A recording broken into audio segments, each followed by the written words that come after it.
Aujourd'hui, c'est la journée de la précarité énergétique, ça ne vous a pas échappé. Et je pense que le travail qu'ont fait les parlementaires du Nouveau Front Populaire, c'est redonner de la chaleur au cœur des concitoyennes et des concitoyens qui leur ont accordé la confiance. Parce que ce budget aujourd'hui, qui a 75 milliards de recettes, c'est un budget de justice sociale qui rétablit une injustice, celle qui a fait que les ultra-riches ont été exemptés de participer à la contribution nationale. Et nous, on a remis, j'ai envie de dire, de l'ordre dans le désordre macronien, en mettant en place un certain nombre de taxes qui apportent des recettes à l'État, mais aussi qui permettent d'être redistributifs et de faire en sorte, par exemple, sur la rénovation thermique, puisqu'on en parlait, d'avoir des investissements massifs en la demeure, de supprimer la taxe sur l'électricité qui va concerner des millions de Françaises et de Français.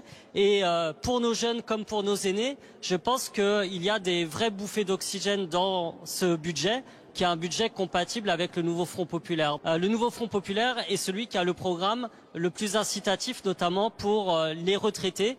Et je pense à des gens dans ma circonscription comme Antoinette, par exemple, qui s'est retrouvée mise en dehors de son poste parce que contractuelle par la mairie de Toulouse, qui a 64 ans, qui a commencé à travailler à 18 ans et qui, pour avoir sa retraite à taux plein, qui serait seulement de 1100 €, il lui manque 11 trimestres. Eh bien, voyez-vous, avec un programme du Nouveau Front Populaire et avec ce budget, on remédie à pas mal de choses. Et effectivement, dans notre viseur, et je le rappelle, dans la prochaine niche parlementaire, c'est de revenir sur la réforme des retraites de M. Macron et mettre la réforme des retraites à 60 ans.